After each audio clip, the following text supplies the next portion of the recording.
योगीन्द्रमेड्यं भवरागवैद्यं श्रीमद्गुरुं नित्यमें नमामि। विसुन्दरपणदृश्यमाननगरीतुल्यं निजान्तर्गतवचनातमं मया बहिर्वो दिवोतं यथा निद्रया ये साक्षात्कृते प्रमोसमये स्वात्मान् मेवादिं तस्मै श्रीगुरुमूर्तये नम्यतं श्रीदक्षिणामूर्तये।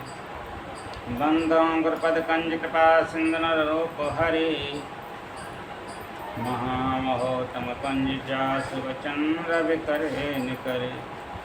मेरा मुझ में कुछ नहीं, जो कुछ है सब तो तेरा, तुझको सौंपते क्या लागेगा मोह। सत्संग में उपस्थित सभी माताएं एवं बहनें,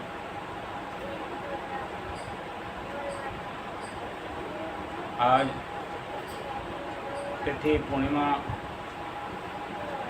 है, कल भी रहेगी कुछ समय तक।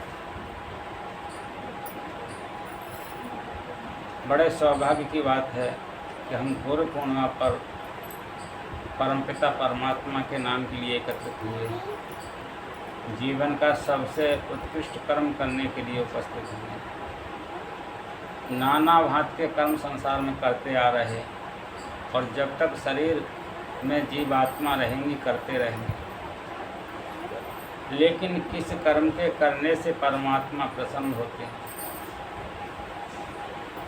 किस कर्म के करने से परमात्मा के दर्शन होते हैं, और किस कर्म के करने से परमात्मा और आत्मा एक हो जाते हैं।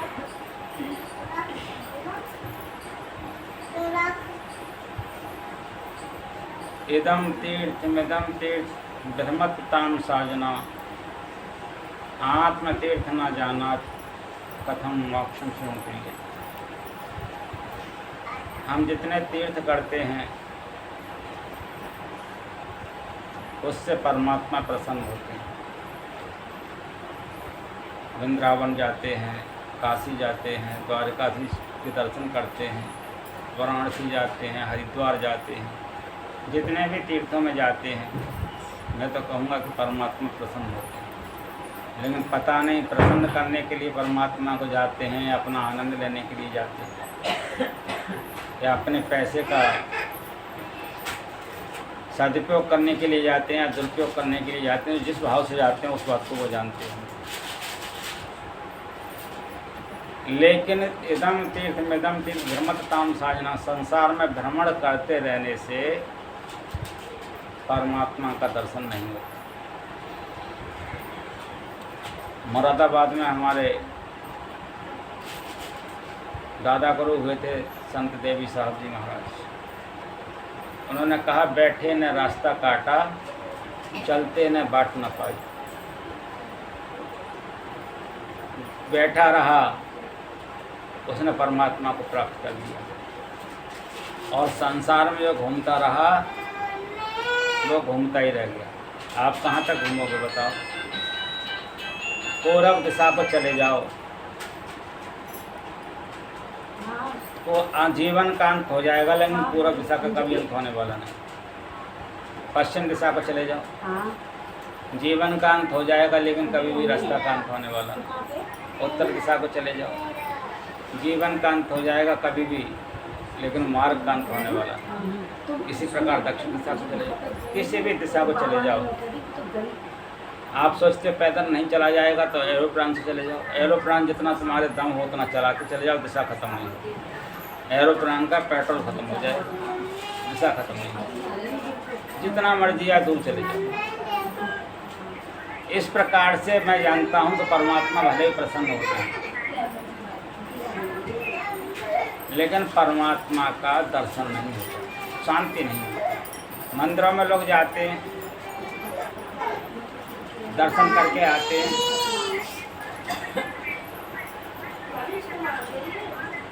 फिर बार बार जाते हैं, बार बार आते हैं, बार बार जाते हैं, बार बार आते हैं।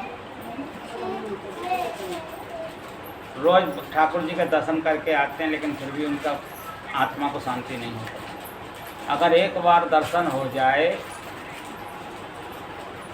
तो परमात्मा के मिलने के बाद में आदमी परमात्मा ही हो जाता है। जैसे मकान को देखने पर मकान नहीं बन जाता, दुकान को देखने पर दुकान नहीं बन जाता, पिता को देखने पर पिता नहीं बन जाता, पत्नी को देखने पर पत्नी नहीं बन जाता, गाय को देखने पर गाय नहीं बन जाता, संसार की कोई भी वस्तु देखने पर वो वही नहीं हो जाता।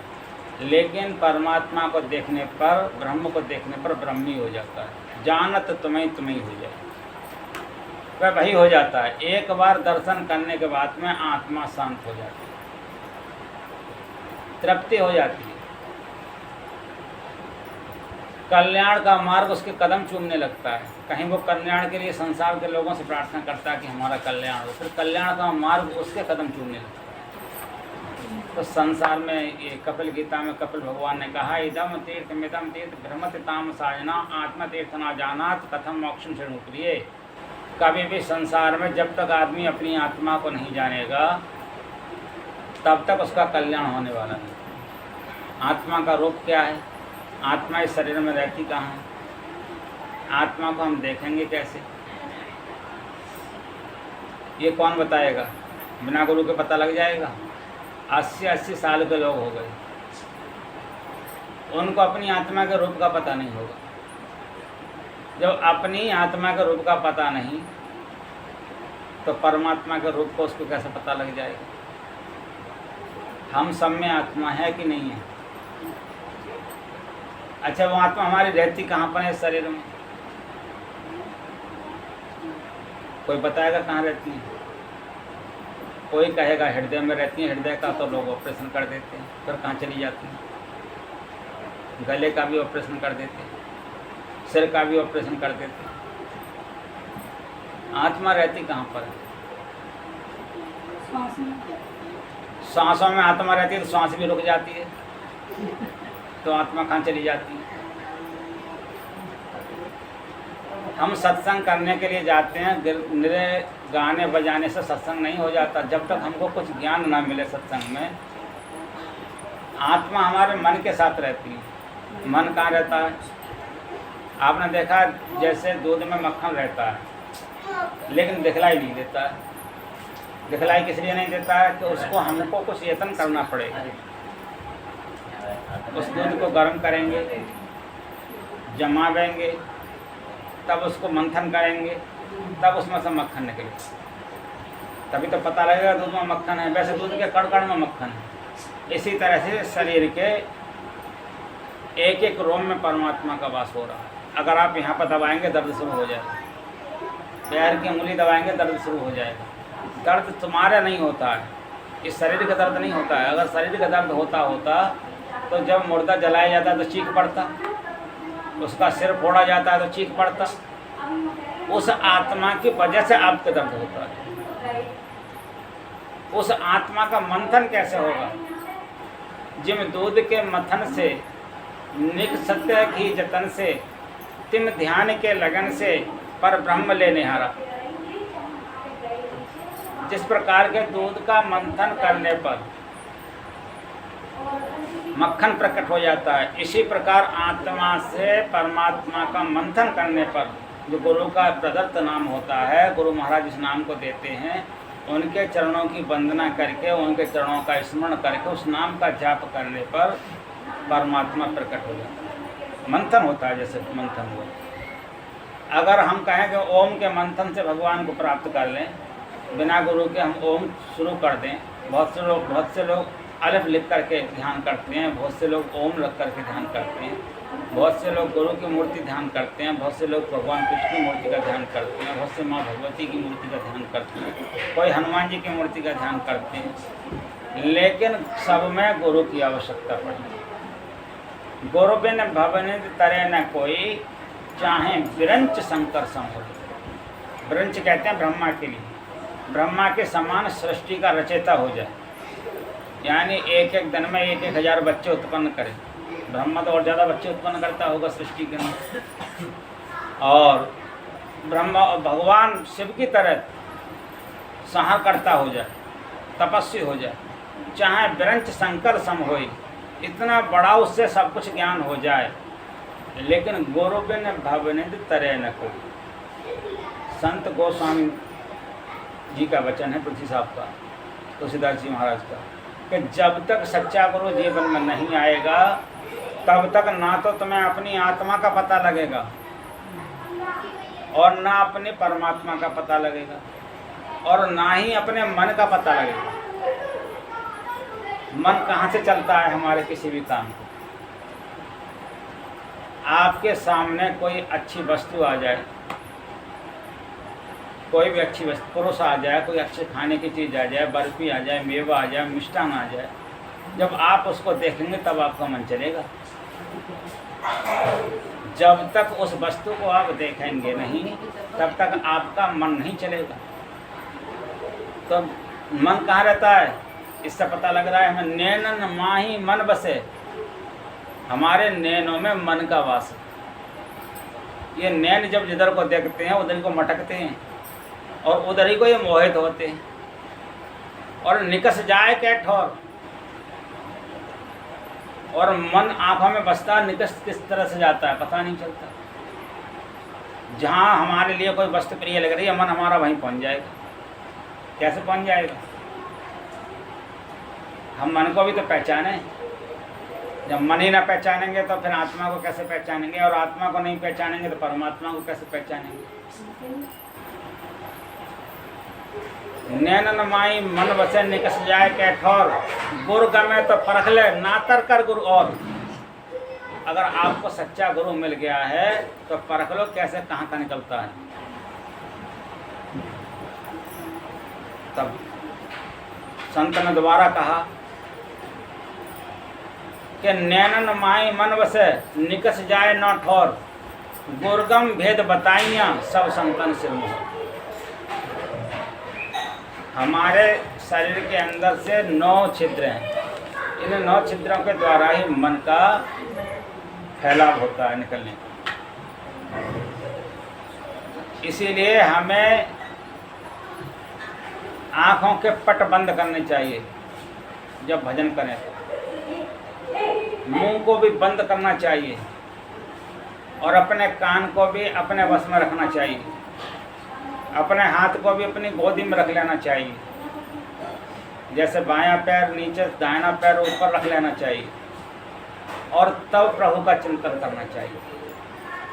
हस्ताविताधाय स्वनासाग्रे कृत्य क्षणा, जहाँ हमारा मन बैठा है 2 नैनों के बीच में, वहीं पर हमें ध्यान करना चाहिए। जब उस मन का हम मंथन शुरू करें, जैसे दूध का मंथन हुआ तो क्या निकला? मक्खन। जब मन का मंथन शुरू होगा तो क्या प्रकट होगा? आत्मा का प्रकाश, जिसको कहते हैं बिंदु ध्यान। बिंदु ध्यान विद, नाद ध्यान विद, रहिए करत संलग्न हो। उसी के अंदर नाद कहते हैं शब्द की रीति, उस शब्द का हमको पता लग जाएगा। इसलिए बंदो गुरुपद पदम परागा, सुरच सवास सरस अनुरागा। सुरच मानी सुंदर रुचि, अच्छे मन के साथ में। सुरच बहुत सुंदर मन कर लेना चाहिए। सुवास अच्छे स्थान का वास होना चाहिए। सुरच सुरच सुवास सरस, और सरस मानी बिल्कुल सच्चे सीधे पवित्र होकर के, सरल होकर के। बंदों गुरुपद पदम परागा, सुरच सुवास सरस अनुरागा, बिल्कुल सरस होकर के। अनुराग मानी प्रेम, गुरु के चरणों में कैसा प्रेम हो। पराग मानी पुष्प कहते हैं, कमल का पुष्प आपने देखा है? कमल के पुष्प को आप कितना ही पानी डालते रहो, लेकिन कमल का पत्र कभी भी गीला नहीं होता। और कमल के पुष्प को पानी में ताकत नहीं डुबा दे, उत्पन्न पानी से ही होता है। हमारा मन उत्पन्न संसार की माया से हुआ है, हमारे ही कर्मों से हुआ है, हमारे ही स्वाद से हुआ है, हमारी दृष्टि से हुआ है, हमारे ही सुनने से हुआ है, हमारे ही चलने से हुआ है। लेकिन जब आप गुरु महाराज के बताए हुए ज्ञान पर ध्यान करेंगे तो जैसे कमल पराग पर पानी नहीं लगता, उसी प्रकार से आपके मन पर संसार के कर्मों का प्रभाव नहीं पड़े। बंदों गुरुपद पदम परागा, ऐसे गुरु के चरणों का पराग लो, ऐसे कमल पुष्प का, जैसे कमल का पुष्प होता है जिस पर कभी भी पानी नहीं व्यापता। हरियाणा की भाषा में कहा गया है कि 9 योजा पानी चढ़े लेकिन कमल पर से ना हो। एक साथ में 81 फीट पानी किसी जगह पर्वत बाप में आ जाए, पोखर में जहाँ कमल का पुष्प हो, लेकिन कमल के पुष्प को डुबा नहीं सकता। इसी प्रकार से संसार में माया से कितना ही आदमी लिप्त हो जाए, लेकिन माया का प्रभाव उस आदमी पर नहीं पड़ता जो गुरु के बताए हुए मार्ग पर निरंतर गुरु के चरणों के पराग का जो चिंतन करते रहता है, उस कमल रूपी पुष्प का, उन कमल रूपी चरणों का जो निरंतर ध्यान करते रहते हैं। सुरच सुवास सरस अनुरागा, बंदों गुरुपद पदम परागा, उन पराग रूपी चरणों का जो स्पर्श करते हैं, जो उनका चिंतन करते हैं, जो उनका ध्यान करते हैं, सरल चित्त होकर के अनुराग सहित प्रेम के साथ में, उन्हें कभी भी संसार की माया लुप्त नहीं कर पाती, फंसा नहीं सकती। उनका मन कभी भी विकारों में नहीं फंसता। मन ही तो फंसता है हर चीज़ में। आदमी तो बैठा रहता है, लेकिन मन ही किसी पर मोहित होता है, मन ही किसी वस्तु को चाहता है। लेकिन मन जब तुम्हारे कंट्रोल में हो जाएगा, गुरु के जैसे अंकुश से कितना बड़ा हाथी होता है, अंकुश कितना बड़ा होता है, छोटे से अंकुश से हाथी जिधर चाहता है पिलवन उधर ले जाता है। इसी प्रकार से गुरु के दिया हुआ मंत्र को जाप करने से जिसको मन को कोई बांध नहीं सका, ऐसी संसार में कोई रस्सी नहीं बनी जो मन को बांध ले। कोई भी रस्सी नहीं बनी पूरे संसार में। ऐसा कोई भी आज तक दुनिया के वैज्ञानिक हैं, उन्होंने ऐसा कोई औषधि तैयार नहीं की, ऐसी कोई मशीनरी तैयार नहीं की जो मन को बांध ले। वैज्ञानिक भी अपने मन को नहीं बांध पाते। लेकिन गुरु महाराज के नाम को, गोस्वामी तुलसीदास जी महाराज कह रहे हैं, गुरु महाराज के नाम को जो जपेगा वो मन को भी बांध लेगा, और मन के बांधने पर अपनी आत्मा को भी बांध लेगा, अपनी आत्मा का भी दर्शन करेगा, और आत्मा के जब प्रबल शक्ति बढ़ने पर परमात्मा को भी बांध लेगा, परमात्मा का भी दर्शन करेगा। और लोगों ने किए। गुरु का मतलब जीवन में सबसे बड़ा महत्व है। आज गुरु पूर्णिमा का दिन है। गुरु पूर्णिमा का मतलब होता है पूर्ण माँ। एक माँ वो होती है जन्म देने वाली होती है। जो माँ जन्म देती है अपने बच्चे को पेट में रखती है, लेकिन बच्चा जब पेट में फड़कता है, विचलित होता है, तो माँ स्वयं नहीं जानती कि मेरे बच्चे को क्या समस्या है। पेट में बच्चा है, माँ स्वयं नहीं जानती कि मेरे पेट में बच्चा है, बेटा है कि बेटी है। उसे ये आशा है कि बच्चा है, लेकिन उसे ये नहीं पता कि बेटा है कि बेटी है। माँ स्वयं नहीं जानती कि मेरा बेटा सब हाथ पैरों से अच्छा है कि नहीं है। बहुत सी माताओं का बच्चा पैदा होता है, किसी का गला खराब होता है, किसी का कान खराब होता है, किसी की आँख खराब होती है, किसी का पैर खराब होता है, किसी का हाथ खराब होता है, लेकिन माँ को तो पता नहीं होता है, पहले पैदा होने के बाद में पता लगता है। तो जो जन्म देने वाली माँ है वो भी अपने बच्चे के विषय में पूर्ण रूप से नहीं जानती। जिस पृथ्वी माता पर हमने जन्म लिया, ये भी हमारी माँ है। इस पृथ्वी माता पर आकर के हम कर्म करते रहते हैं, लेकिन पृथ्वी माता का काम क्या होता है कि हमें अशुभ कर्मों से रोक दे। लेकिन ये माँ भी नहीं जानती कि कल को ये बच्चा मेरे पीठ पर क्या कर्म करेगा। इसलिए इसको भी गौ को भी हमारे यहाँ हिंदू धर्म में गौ माता कहते हैं। गौ माता बेचारी स्वयं अपने फंदे को नहीं निकाल सकती गले से, तो वो हमारे फंदे को कैसे निकाल पाती। प्यासी खड़ी है, मालिक बांध करके डाल गया और मालिक चला गया। कहीं प्यासी खड़ी है, कितना ही रमाती रहे, कोई पानी पिलाने वाला ही नहीं है बेचारी। हम जिसको माँ कह रहे हैं वो भी माँ बेचारी खड़ी पड़ी। हम गंगा माँ को गंगा माँ कह रहे हैं। अभी गंगा माँ की चर्चा हुई। गंगा माँ की पीठ पर जा कर के लोग जेब काट लेते हैं, जहाँ हम पाप धोने के लिए जाते हैं। वो गंगा माँ हमारी रक्षा नहीं कर पाती और जेब काटने वाले को न दंड दे पाती। वहाँ रात दिन ये काम हो रहा है, अगर वो दंड देती होती, तुम लेकर के अपना एक तरफ थैला बैग उठा कर रखते हैं स्नान करने के लिए, पता लगा दूसरा उसका लेकर के सफाया कर देता। अगर गंगा माँ पे जाने के बाद में भी ये पाप होता ही रहता है, तो वो भी हमारी रक्षा नहीं कर पाती। लेकिन गुरु एक ऐसी पूर्ण माँ है कि बच्चा चाहे पाताल में हो, चाहे तलातल में हो, चाहे रसातल में हो, किसी भी तल पे क्यों ना हो, ब्रह्मांड में किसी भी जगह पर स्थित क्यों ना हो, गुरु अपने बच्चे के दुख को जान लेता है। इसलिए गोस्वामी तुलसीदास को मजबूरन लिखना पड़ा कि गौरव ने भवनित तरे न कोई, चाहे ब्रंच शंकर सम। गुरु तो कई प्रकार के माने गए हैं। प्रथम गुरु है माता पिता। माता पिता की भी जो सेवा नहीं करते हैं उनको भी कभी भी न मन वश में होता है, न आत्मा वश में होती है, न मन का दर्शन कर पाते हैं, न आत्मा का दर्शन कर पाते हैं। आप जो मन का दर्शन कर रहे हैं कि हमारे अंदर मन कहाँ बसता है, अभी केवल आप वाणी के द्वारा मन का दर्शन कर रहे हैं। लेकिन ये भी तुम्हारे बहुत जन्मों के पुण्य का आज जो एकत्रित हुआ, जन्मार्जित अवैध पुण्यम, तब आपको ये बात पता चल रही है। नहीं, अभी तक आपको किसी ने नहीं बतलाया होगा कि मन बस में कैसा होता है, मन रहता कहाँ पर। तो आज जो मन का आपने दर्शन किया, आत्मा का दर्शन करेंगे कब? जब गुरु के बताए हुए मार्ग पर चलेंगे। तब जब आत्मा का दर्शन करेंगे तो आत्मा के अंदर ही परमात्मा का निवास है। क्योंकि रामायण में गोस्वामी तुलसी ने कहा, ईश्वर अंश जीव अविनाशी, चेतन अमल सहज सुख राशि। ईश्वर ही हमारी आत्मा जो है ईश्वर का ही एक अंश है। जैसे इस समय में हम जल का पान करते हैं, ये जल कहाँ से आ गया? पृथ्वी में। ये सब समुद्र का ही जल है, पृथ्वी के कण कण में समाया हुआ। ऐसे ही पृथ्वी के कण कण में, हमारे रोम रोम में, सबके में ओत पोत समाया हुआ परमात्मा है। अगर परमात्मा इशारा कर दे कि चलो, तो इस शरीर में हम नहीं रुक सकते। इस शरीर में नहीं कहीं दर्द होगा, नहीं कोई पीड़ा होगी, चाहे कोई गालियाँ बको, चाहे कोई आशीर्वाद दो, कुछ भी पता नहीं चलेगा। ये सब जानने के लिए गुरु की जीवन में आवश्यकता तो गुरु से पहले माता पिता की सेवा की आवश्यकता है। क्योंकि ये शरीर को आज हम यहाँ लेकर के बैठे हुए हैं, इस शरीर को बनाने वाला कौन था? माता थी। और इस शरीर को इतना बड़ा हष्टपुष्ट बना करके किसने किया? अपने 20 नाखून की कमाई से पिता ने हमारा पोषण किया। अगर पिता हमारे लिए ला करके नहीं रखता तो माता हमको नहीं खिला पाती। अगर पिता नहीं हो तो उस परिवार का कोई नाम नहीं होता।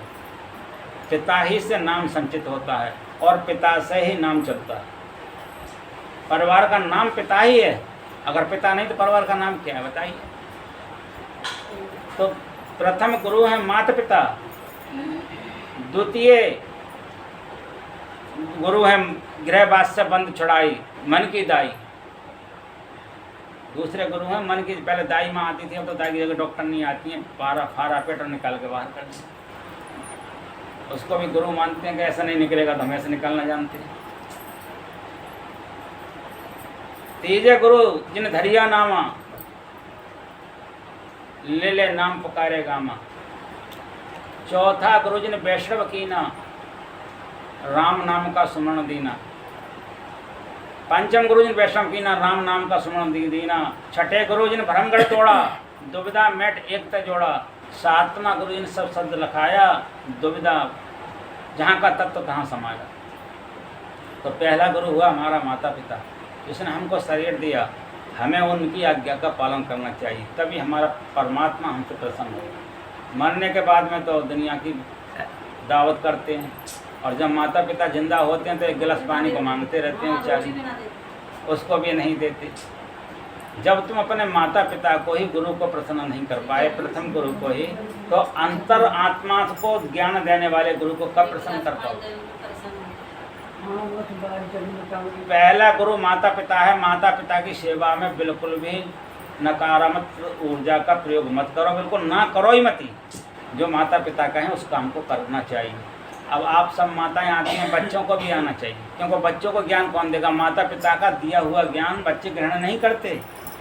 जब कोई दूसरा उनको लिए समझाता है तब उनके समझ में आता है, और तब वो परिवार को अच्छी तरह से चलाने का उनको तरीका मालूम होता है। सत्संग में जब तक बच्चे नहीं आए, समझदार बच्चे, एक बच्चे वो होते हैं जो रोना शुरू कर देते हैं, पता लगा तो तुम्हें ही ना सुनने देंगे, तुम्हें ही ना समझने देंगे, तो फिर वो क्या समझेंगे। तो समझदार बच्चे होने चाहिए। बहुत से बुजुर्ग भी मैं देखता हूँ, बहुत से बुजुर्ग देखता हूँ बच्चों की कदर नहीं करते, उनकी औलाद फिर उनकी कदर नहीं करती, ना बच्चों को पढ़ाते हैं, ना बच्चों को अच्छी शिक्षा दिलाते हैं, बच्चों के सामने उल्टे सीधे बातें करते हैं, उल्टी सीधी गालियाँ बकते हैं, बच्चे भी वही सीखते हैं। ऐसे जो बुजुर्ग हैं, भले ही वो माता पिता सही, लेकिन वो उस बच्चे के दुश्मन हैं, क्योंकि उनके अंदर संस्कार छीन लिए। वो भारत देश को तरक्की पर कहाँ जाने देगा, वो तो जो भी बनाएगा अपने जैसा बनाएगा। इसलिए बच्चों को सत्संग से जोड़ना चाहिए। जब माता पिता बच्चों को सत्संग से जोड़ेंगे तो सत का मार्ग वो पकड़ेंगे, अपने जीवन में कोई भी ऐसा कर्म नहीं करेंगे जिससे माता पिता को कष्ट हो। और माता पिता चाहें कि हम स्वयं बच्चों को समझा दें तो ये तो नामुमकिन है, मुश्किल है। बच्चे को समझाते रह जाएंगे, बच्चे पता नहीं क्या क्या कर्म करके तब घर में आ जाएंगे। इसलिए बच्चे को सच्चा अगर आप इंसान बनाना चाहते हैं तो सत्संग में जरूर उससे बुलाना चाहिए। सत्संग में बुलाने से बच्चे को ज्ञान पैदा होता है कि हमने अपने माँ बाप के साथ में क्या करना चाहिए, हमारे माँ बाप ने क्या हमारे साथ में किया।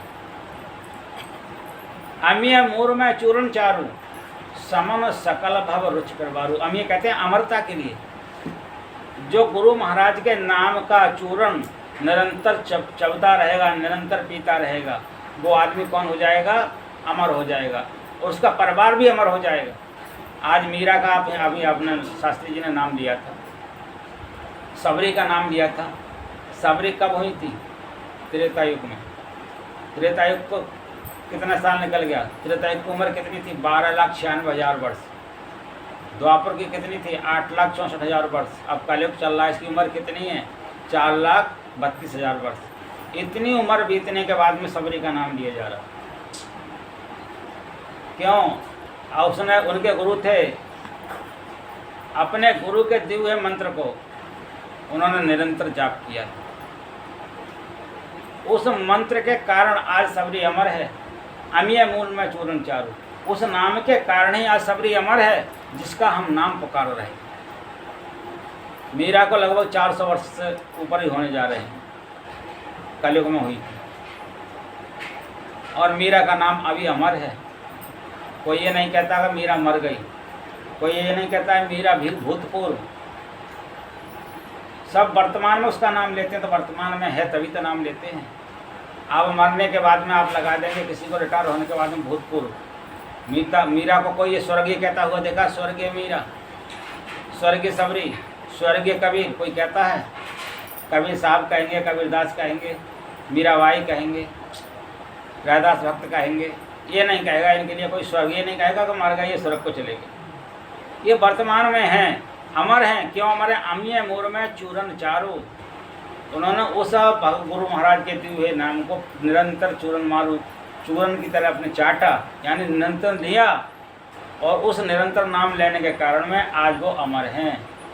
समन सकल भव रुच परवारू, यानी समन मानी समस्त अपने जीवन के पापों को समन करते, सकल बिल्कुल नाश कर दिया। भव रुचि परवारू, और अपने भवबंधन से मुक्त हो गए। रुचि अपनी इच्छा से जो परिवार बसाएं, जैसे भी जो करें उनकी इच्छा है, स्वतंत्र कर दी परमात्मा। यदि, और ये कौन सा शरीर है? ये मनुष्य शरीर में ये काम हो सकता है। हम परमात्मा का नाम इसी शरीर में ले सकते हैं। अगर हम चाहें कि परमात्मा का नाम मरने के बाद ले लेंगे, असंभव है। हम अन्य किसी योनि में ले लेंगे, असंभव है। हम बुढ़ापे में नाम ले लेंगे जब कमर सीधी नहीं होगी, जुबान सीधी नहीं होगी, देखना सीधा नहीं होगा, कान से सुनना सीधा नहीं होगा। आज एक आदमी मेरे को फ़ोन करके कह रहा था, पंडित जी मेरे को सुनाई नहीं आ रहा है, हरिद्वार चलोगे क्या? मैंने कहा जब तेरे को सुनाई नहीं आ रहा है, हरिद्वार जाने को कह रहा है, क्या सुन लेगा वहाँ जा करके गुरु महाराज की वाणी को? हमारे गुरु महाराज का शख्स था जिसका नाम मुन्ना लाल, कह रहा था हरिद्वार चलोगे क्या? फिर किसी और से फ़ोन कराया, एक हरि बाबू ने फ़ोन कराया उन लोगों से कि हरिद्वार चलोगे क्या? जब सबको पता है कि सत्संग यहीं करेंगे। तब भी क्यों ऐसी बातें कर रहे हैं कि जो कुछ ना किसी पाप में फंसे अपने आप से ऐसी बात कहें? तो हरीश भैया को तो मालूम है, सबको मालूम है, सबको मालूम है कल का सत्संग है। लेकिन फिर भी लोग दूसरे को पीछे खींचना चाहता है। अब मैं गुरु महाराज के वहाँ चला जाऊँ, चलो मैं मानता हूँ, लेकिन गुरु महाराज के पास जाने के बाद में मेरा अकेले का कल्याण होगा। अब यहाँ पर आप जो नाम सुन रहे हैं, कलयुग केवल नाम आधारा, सुमिर सुमिर नर उतने पारा, इस नाम के सुनने मात्र से कितने लोगों का कल्याण होगा ये बैठे हुए। तो जो केवल अपने पेट को भरे हुए कोई आदमी है, पशु है, जो सबका कल्याण चाहे, उसे आप मनुष्य कह सकते हैं। भक्ति का मार्ग ही ये है। रामायण में लिखा, प्रथम भगत संतन कर संगा। जब सत्संग हम करते हैं, द्वितीय रतिमम कथा प्रसंगा, जब हम सत्संग करते हैं और उसमें हमारा मन लग जाता है, रतिमानी मन लग जाता है, तो ये दूसरी भक्ति हो जाती है। पहली भक्ति होती है सत्संग में आना, और सत्संग में आने में कितना पुण्य होता है, मैंने कल भी ये बतलाया था कि आप एक अश्वमेध यज्ञ को करेंगे तो कितना खर्चा होगा।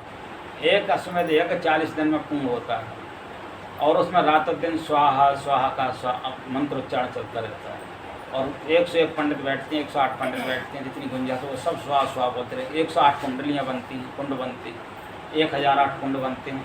उन कुंडों में आप हवन कराओ इतने दिन तक, कितने कनस्तर घी लग जाएगा, कितने कुंटल सामग्री लग जाएगा। तब एक अश्वमेध में वो भी कभी आपने भोजन कर लिया तो छींड़ हो जाएगा, वो भी 40 दिन तक निराहार रहना पड़ेगा जब तक हवन चलेगा। जल का पान भी जब करोगे, जब ये संपूर्ण होगा, तब प्रसाद कुछ ले सकते। ऐसा यज्ञ करने पर जो आपको पुण्य मिलेगा, वो आपका सत्संग में जैसे आपने पहला कदम रखा, सत्य से अपना मन को जोड़ा, आपके हृदय में परमात्मा प्रकट हुए, और आपका एक एक कदम जो सत्संग की तरफ को बढ़ा, तो लिखा हुआ है संतों की वाणी के, संत मिलन को चालिए तज माया अभिमान, ज्यो ज्यो पग आगे बढ़े कोटि यज्ञ समान। करोड़ों यज्ञों का पुण्य आपको तुरंत मिल जाएगा, जितने कदम होंगे उतने ही यज्ञ हो जाएंगे आपके। ऐसे यज्ञ जो आप कराने में असमर्थ हैं, बड़े बड़े राजा महाराजा इस यज्ञ को कराने में असमर्थ हैं, उस यज्ञ का पुण्य आपको एक ही कदम आपने सत्संग की तरफ रखा, कथा की तरफ रखा, भागवत की तरफ रखा, और आपका पुण्य मिलना, यज्ञ होना प्रारंभ हो गया। मैंने बतलाया था एक दिन, द्रौपदी ने कहा था एक उससे स्वपक्ष से, उन्होंने कहा मुझे 100 अश्वमेध यज्ञ का पुण्य चाहिए, तब मैं तुम्हारे भोजन करने के लिए जाऊंगा। जब पांडवों का युद्ध हुआ था कौरवों के साथ में, तब उन्होंने लास्ट में अश्वमेध यज्ञ किया था। तब उन्होंने कहा कि महाराज, ये जितने मेरे पग रखे गए हैं उनमें से 100 कदम आप काट लो, 100 यज्ञों का पुण्य ले लीजिए, बकाया मेरा वापस कर दीजिए। तो संत मिलने के साथ ही सत्संग माना जाता है। सदगुरु महाराज का विग्रह रखा है, आप इन्हीं के पास तो आए हैं, हम जो कुछ बोल रहे हैं इन्हीं की कृपा से तो बोल रहे हैं। तो इनकी तरफ आपने कदम रखा, आपका करोड़ों यज्ञों का पुण्य प्रारंभ हो गया। आप बताइए, हानि हुई कि लाभ हुआ? इससे बड़ा कौन सा लाभ उठाओगे आप दुनिया में? यहाँ आकर के तुम्हें अपने मन का पता नहीं चला, ये मन कहाँ से निकलता है उसका पता चल रहा है, और उस मन के अंदर आत्मा बैठा हुआ है, उस आत्मा का पता लग रहा है, और आत्मा के अंदर परमात्मा बैठा हुआ है, उसका भी पता लग रहा है। जब आप मंत्र का जाप करेंगे, करते करते करते करते एक बार ऐसा मंत्र का जाप होगा कि आप जैसे सो जाते हैं, सोते समय में आप दुनिया को भूल जाते हैं, कितने बेटा हैं, कितनी बेटी हैं, कितने पुत्र हैं, कितने नाती हैं, कुछ पता नहीं रहता ना।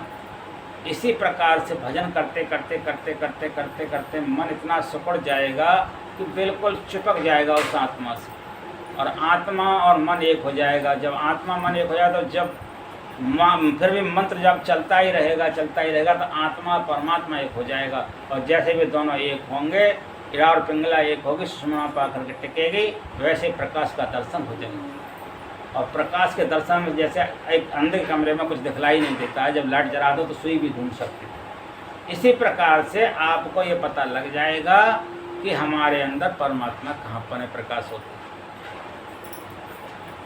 तो ये कैसे होगा? जब मंत्र का जाप होगा। पहले मंत्र जाप मम दृढ़ विश्वासा, पंचम भजन सो वेद प्रकाश। वेद के अंदर ये लिखित है, प्रमाणित है कि बिना मंत्र के जाप किए आप परमात्मा को प्राप्त नहीं कर सकते। दुनिया में आप कितने ही भ्रमित होते रहो, इदम तीर्थ मिदम तीर्थ भ्रमत्ताम साजना, कर्णधार गुरु प्राप्त तद वाक्यम प्रभव दृश्य अभ्यास वासना शक्त्या तरंत भवसागरम। यदि आपके अंदर भगवान के नाम की अभ्यास की वासना लग गई है कि मुझे परमात्मा का चिंतन करना है, तो तरंत भवसागरम, जिस सागर को आज तक कोई पार नहीं कर सका। हम लोग जीवात्मा क्या करते हैं, कभी तो मनुष्य बन जाते हैं अपने कर्मों के पुण्य के कारण, कभी पशु बन जाते हैं, कभी उससे भी नीचे गिर जाते हैं, कभी कीड़े मकोड़े बन जाते हैं।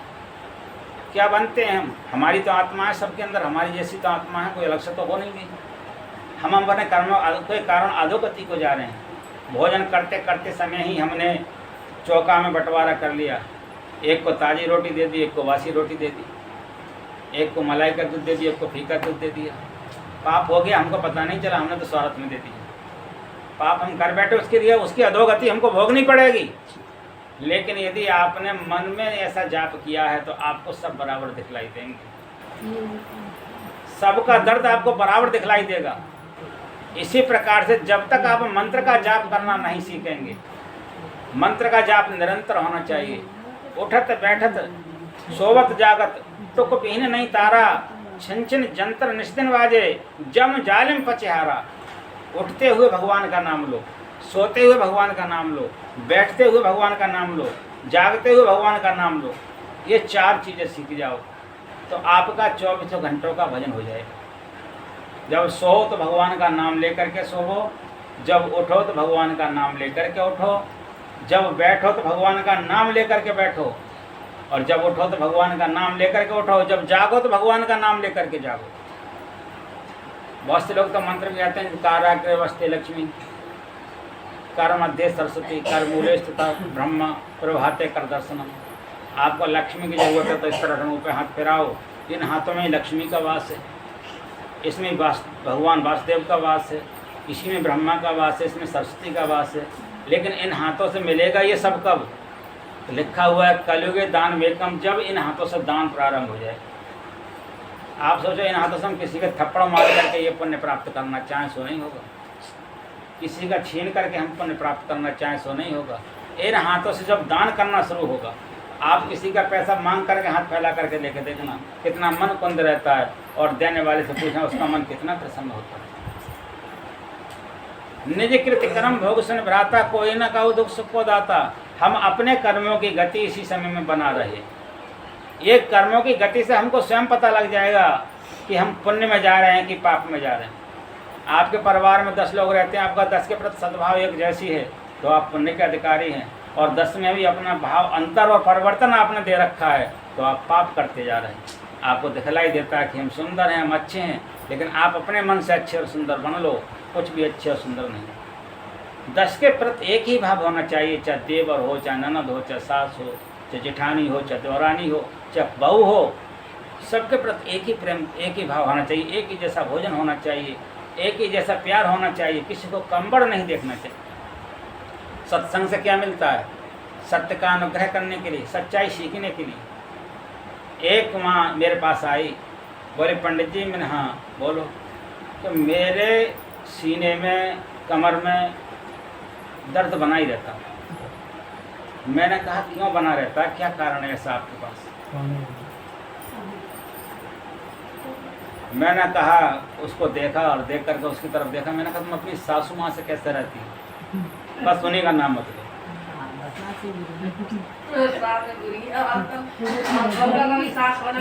मैंने कहा क्यों, क्या हो गया? बोले वो तो माँ हमारी सासू माँ बस नाम की सासू माँ है, बहुत चांडाल है, बड़ा दुख देती है हमको। फिर उस समय आपका कैसा रहता है? बोले बस सासू माँ को देखा मेरे को जूड़ी चढ़ाती है। मैंने कहा तो आप एक काम करो, जूड़ी का जो दवाई खाती है उसको यहीं रख दो, और आप एक मेरी दवाई लेके चली जाओ। कल आपकी सासू माँ आपको गाली दें, लेकिन फिर भी आपको पैर छूना है, और सासू माँ से कहना है कि तुम धन्य हो कि तुम्हारी कृपा से मैं इस घर में आए, मेरे को पति प्राप्त हो। अरे पंडित जी ऐसा मैं नहीं कर सकती। बहुत कुछ समझाने के बाद में तब उसने मानी, और मानने के बाद में मैंने कहा आप 3 दिन ये कर्म करने के बाद में मुझे बताना, और 3 दिन शाम को पूछना कि माँ आपके पैर दाबने चाहे भले वो आपको लात मारते। एक दो दिन आपको गर्मी दिखाएंगे, तीसरे दिन शांत हो जाएंगे, कितनी भी गलत क्यों ना हो। लोगों ने हाथी बस में कर लिया अपने प्रेम के खातिर। हाथी मैंने देखा पहलवान के पीछे पीछे चलने लगता, शेर को कटघरे में बंद कर लिया, जो किसी के बस की बात नहीं, अपने प्रेम के खातिर। तुम पे एक सासू माँ नहीं होती इसलिए तुम्हारा दर्द होता है, उन्हीं की पीड़ा है तुम्हारी, तुम उनकी आत्मा को कष्ट पहुंचाती अपने कर्मों से। आज हम लोगों को जो दुख होता है, हमारे अंदर जो दुख हो रहा है, वो हमारे किसी की बद्दुआ लगी हुई हैं। हम इस चीज़ को समझ नहीं पाते हैं अपने प्रेम और अपने प्रभाव के कारण, अपने बल और बुद्धि के कारण। तो इन सबसे गुरु महाराज दूर करते हैं। गुरु बिन और ना जान मान मेरो कहो, चरण दासो प्रदेश विचारत ही रहो। गुरु के बिना और को यदि आपने मानना शुरू कर दिया तो आपके घर में विघ्न पैदा करेगा। गुरु ही एक ऐसा चीज है जो ज्ञान देता है। गुरु नाम है ज्ञान का, शिष्य सीख ले सोए, ज्ञान मर्याद जान बिना गुरु और शिष्य न होए। गुरु तो इंसान को भवसन से काढ़ के अपनी गोद में बिठाना चाहते।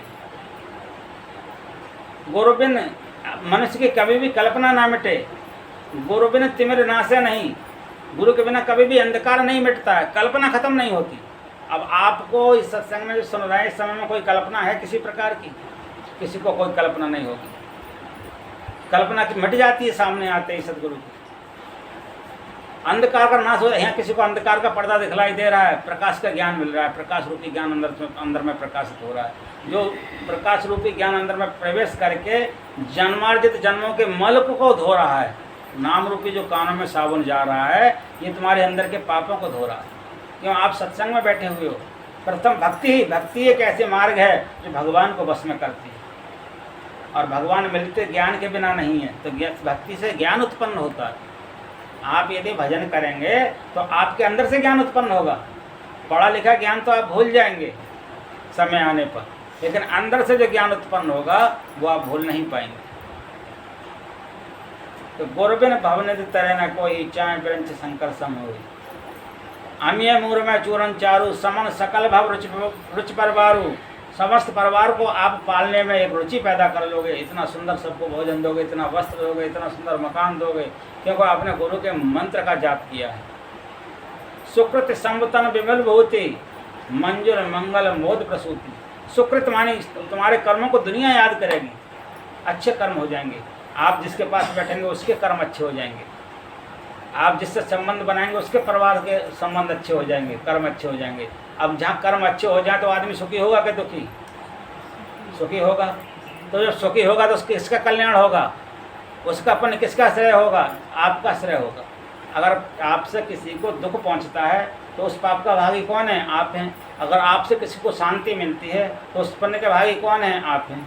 सुकृत संबतन विमल भभूति, मंजुल मंगल मोद प्रसूति। और ज्ञान रूपी विभूति को आप मल करके मंजुल मंगल मोद प्रसूति, मोद कहते हैं आनंद के लिए, आनंद की आप वर्षा करें।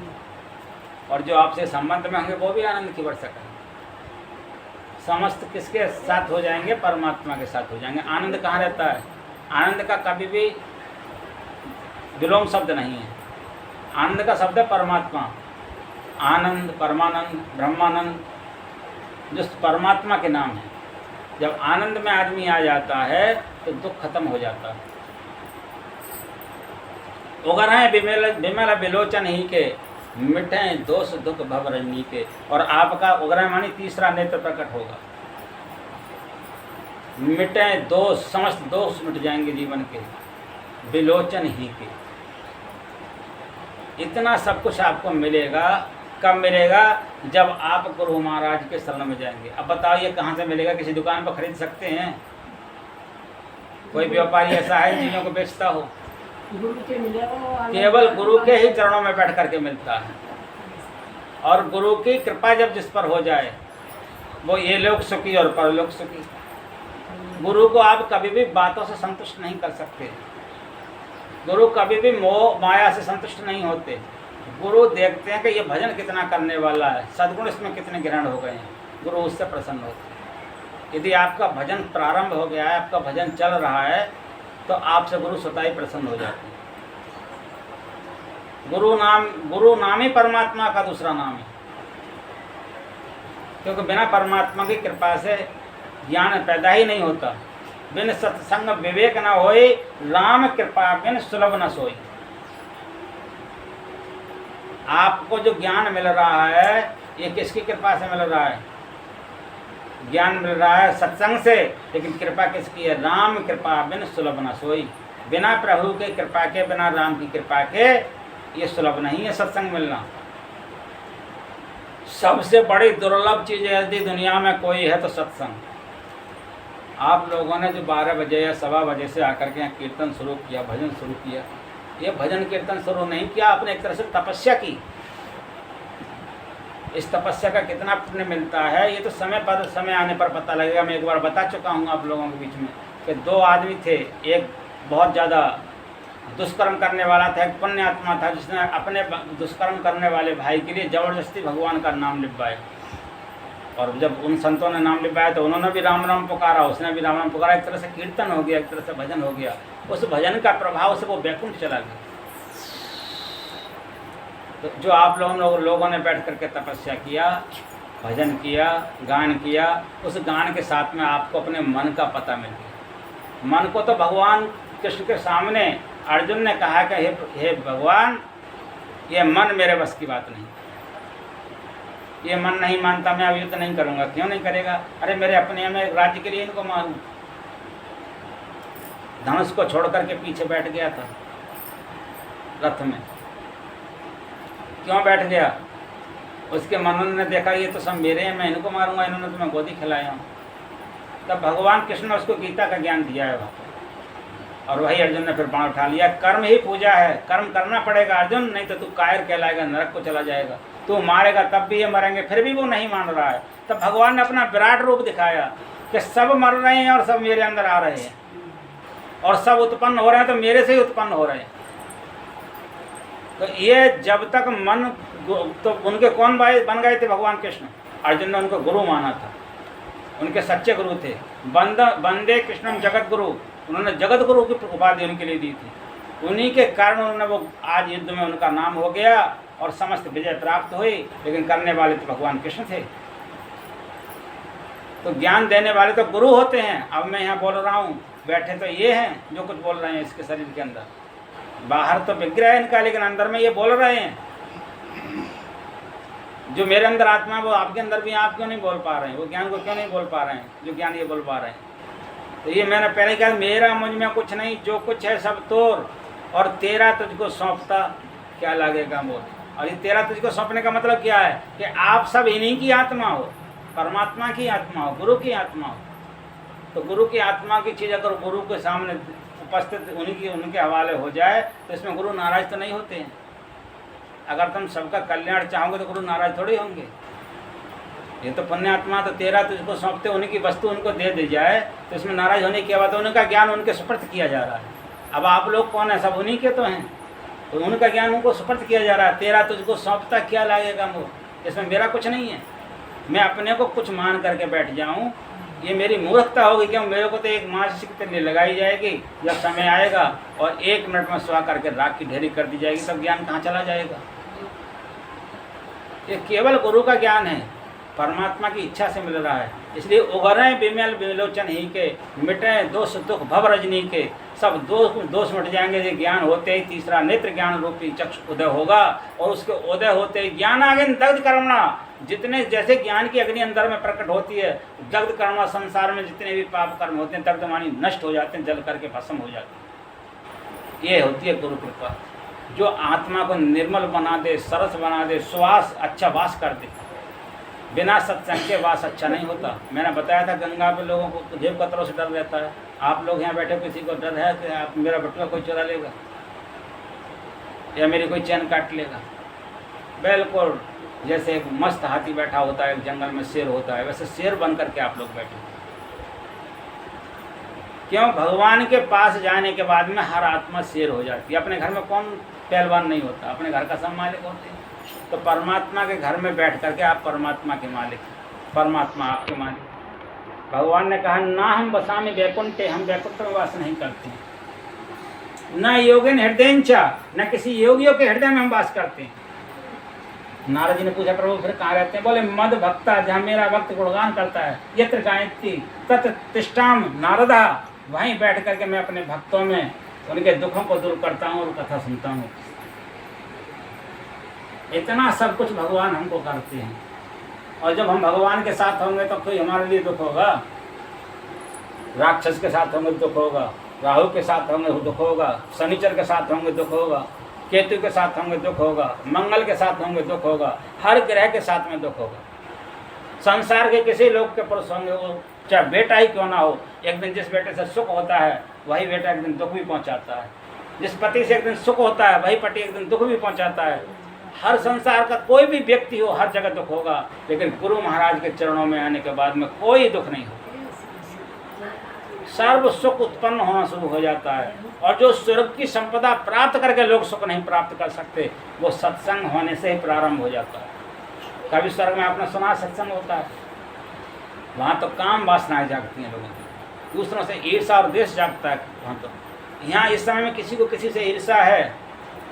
आप डबल बेड पे बैठने वाले, सोफा सेट पे बैठने वाले एक दड़ी पर बैठे हुए हैं, और कितना मन प्रसन्न होगा। सोफा सेट पे बैठने पर जो आराम नहीं मिलेगा वो आपको आराम मिलेगा। फिर भी आपका यहाँ पर तप हो रहा है, आराम भी मिलेगा, तप भी मिलेगा, और आपके पाप भी दूर होंगे, और भगवान का साथ हो गया। और जिसके साथ भगवान हो जाए, क्या उसको कोई दुख दे सकता है? जो आदमी मुख्यमंत्री का आदमी हो, उसको संसार का उस प्रदेश का कोई आदमी दुख देगा? मुख्यमंत्री तुरंत उसको सजा दे देगा। और मुख्यमंत्री के बाद जो प्रधानमंत्री का आदमी हो, मुख्यमंत्री भी उसको देख नहीं दे सकता। तो प्रधानमंत्री को भी बनाने वाला जो कौन है? वो परमात्मा। यदि हम उसके साथ बैठ करके ये सब सत्संग सुन रहे हैं, सदगुरु के चरणों में बैठ करके ये सत्संग सुन रहे हैं, तो हमको बताओ कोई राहु दुख देगा? कोई केतु दुख देगा? कोई पितृदोष रहेगा? कोई ग्रह दोष रहेगा? कुछ नहीं रहेगा। सब एक स्वतंत्र होकर के शेर की तरह जीना सीख जाओ। यदि आपने सच्चा सत्संग किया, मन से ग्रहण किया और सुना और सुनते रहे, सुनने की अभिलाषा यदि जागृत हो गई कि सत्संग नित्य और ध्यानरत रहिए, कर्त संलग्न हो। व्यभिचार, चोरी, हिंसा, झूठ तजना चाहिए। व्यभिचार त्याग दो, झूठ त्याग दो, हिंसा करनी छोड़ दो, चोरी करना छोड़ दो। चोरी कई प्रकार की होती है। पति से झूठ बोलना भी एक चोरी है, पति से कुछ छुपा करके रख लेना भी एक चोरी है। यही नहीं कि किसी घर में डाकू डाला जाए, पति को छुपा कर रख लेता है, ये भी चोरी है। सत्संग में आने के बाद में सरस हो जाता है, आदमी निर्मल हो जाता है। और रामायण में लिखा है, निर्मल मन जन सो मोय पावा, मोय कपट छल छिद्र न भावा। वह आदमी निर्मल मन होते ही भगवान को प्राप्त करना, भगवान की नजदीकी बन जाती है। और जो जो मन निर्मल होता है, जो जो मन तपता जाता है, त्यों तो जैसे सोना तपने पर निरखता है, इसी तरह से मन को निर्मल होते होते साक्षात परमात्मा का दर्शन कितना लाभ होता है सत्संग से। कोई संसार की वस्तु ऐसी है जिससे हम पे भगवान को प्राप्त कर लें? मकान बेच के किसी को देते हैं तो भगवान मिल जाएंगे, गारंटी है। पर्वत पर जाकर के भगवान मिल जाएंगे, गारंटी है। लेकिन भगवान का वचन है, ना रोदनते माम योगो, योग करने से मैं नहीं मिलूंगा। ना सांख्य धर्म योग जिसमें जीवात्मा परमात्मा की कथाओं का वर्णन है, उसको कथा सुनने से भी नहीं मिलूंगा। ना स्वाध्याय तपस्या हो, आदमी रातों दिन ध्यान करता रहे बिना गुरु के, और तपस्या करता रहे, त्याग करके सब कुछ चला जाए। निष्ठा मूर्ति न दक्षिणा, और दक्षिणा कितनी भी ब्राह्मणों को दान कर दे, कितनी गुरुओं को दान कर दे, उससे भी नहीं मिलूंगा। ना उन्होंने कहा व्रतान यज्ञान, व्रत करने से भी नहीं मिलूंगा, यज्ञ करने से भी नहीं मिलूंगा, छंदान छंद गाने से भी नहीं मिलूंगा, नियम और यमों के पालन करने से भी नहीं मिलूंगा। तब उद्धव जी ने कहा, महाराज मिलोगे कैसे? जब ये सब आदमी नहीं करता रहेगा और आप मिलोगे नहीं, फिर मिलोगे कैसे? तब उन्होंने कहा, यथा वरुंदे सत्संगा सर्वसंगा पावहि माम। जो आदमी मन से सत्संग करेगा, मैं सर्वसंगा हर वक्त उसके संग हो जाऊंगा। पावहि माम, जहाँ उसका कदम रखेगा वहाँ उसका हाथ रखता चलूंगा। इतना सब कुछ सत्संग से मिलता है। और सत्संग में और भागवत में कोई अंतर नहीं। भागवत में भी भगवान की कथा है और भगवान के भक्तों की कथा है। भागवत करने से जीवन का सबसे बड़ा विग्रह से विग्रह पाप दूर हो जाता है, और जो सुख कभी तुमने सपने में नहीं सोचा होगा, वह सुख जीवन में उत्पन्न होने लगता है। भागवत भक्ता भी श्रेष्ठ होना चाहिए, जो नहीं कि तम्बाकू भी खा रहा हो, गुटखा भी खा रहा हो, परस्त्री गमन भी कर रहा हो, और ऐसे से भागवत सुनने से हम ऐसा प्राप्त कर लें, ऐसा नहीं होगा। रातों दिन कथा तो कम सुना रहा हो, राधे राधे में ही लगा हो, भजन पे माला लगी हो, भजन गान माताएं बहनें 1-2 घंटे इतने अच्छे भजन गा लेती हैं। अगर भागवत में भजन ही गाता रहा वो वक्ता में श्रेष्ठ नहीं मानता। जिसमें ज्ञान की कमी है वो भजन गा करके समय पूर्ति करता है, जिसके अंदर ज्ञान की कमी नहीं है उसे भजन गाने की कोई जरूरत नहीं पड़ती। जब तक वक्ता श्रेष्ठ नहीं होगा तब तक जीवन में पुण्य नहीं मिलता। नहीं तो भागवत में साक्षात विग्रह भगवान कृष्ण का है। भागवत एक ऐसा ग्रंथ है कलयुग में जो एक पीढ़ी का नहीं 21 पीढ़ियों का उद्धार करता है। 7 पीढ़ी पितृपक्ष की, 7 पीढ़ी मातृपक्ष की और 7 पीढ़ी ससुराल पक्ष की। 21 पीढ़ी हो गई कि नहीं? 21 पीढ़ियों का उद्धार लिखा हुआ। अगर भागवत श्रेष्ठ हो और श्रोता भी श्रेष्ठ हो और जो धन लगाया जाए उसका भी मेहनत का धन हो। आजकल पाप का धन 1 लाख दान करने पर 10 रुपए के बराबर भी नहीं मानता, क्योंकि तुमने दूसरे का उस धन को इकट्ठा किया दुख दे करके, उसको तुम दान करके दूर करना चाहते हो। ऐसा कैसे हो जाएगा? धन भी श्रेष्ठ हो, मेहनत का कमाया हुआ हो, ऐसा धन दान करने पर तब जीवन में सुख उत्पन्न होता है। और दान जो हाथों से हो जाता है उसी का फल मिलता है। आप सोचो हम मकान को बनवा करके धन को नोटों की गड्डी लगा करके चले जाएं, हमें कुछ मिलेगा? 1 पैसा भी उसका नहीं मिलेगा। एक मकान की ईंट भी तुम्हारे साथ नहीं जाएगी। जो हाथ से कर जाओगे लई दई, हमारे बुजुर्ग कहते हैं लई दई चुटकी समय पर काम आती है। वही काम आएगा जो हाथों से हो जाएगा। लेकिन हाथी के मुंह से गन्ना भैया मुश्किल से निकलता है। हर काम में पैसा निकल जाएगा। डॉक्टर का मांगेगा 500 रोज पहले दे दोगे सल्लाटे तब। लेकिन जब भगवान के नाम पर नंबर आएगा तो ब्राह्मण देवता को या विद्वान को या गुरुओं को 100-200 रुपये में सोचोगे काम चला लो, बस यही तो। हम ये दे रहे हैं कम है, वहाँ मन में भाव होगा ये दे रहे हैं का कम है। जब कोई पाप इकट्ठा कर लिया उसके एक छटाक के बराबर नहीं है। इसलिए भगवान के नाम पर जो दिया हुआ दान है वही परलोक में काम आएगा। अपने बेटी के ब्याह में कर दिया वो फर्ज था, बेटे के लिए मकान बना दिया फर्ज था, बेटे का शादी कर दिया ये फर्ज था। और कर्ज था उनका। हमारे घर में जन्म ही वो लोग लेते हैं जिनका हम पर कर्ज होता है। उस कर्ज को तो आप अदा करोगे ही, लेकिन जो निस्वार्थ आपने दान कर दिया है वही आपका परलोक बनाएगा। पाहे न जे परलोक समारा, साधन धाम मोक्ष कर द्वारा। अगर परलोक बनाना चाहते हो तो कुछ कुछ हरि का भजन कर लो और कुछ कुछ भैया दान कर लो, और दुनिया में कुछ तुम्हारे साथ नहीं जाएगा। यही कहकर मैं अपनी वाणी को विराम देता हूँ। प्रेम से बोलो श्री सद्गुरु महाराज की।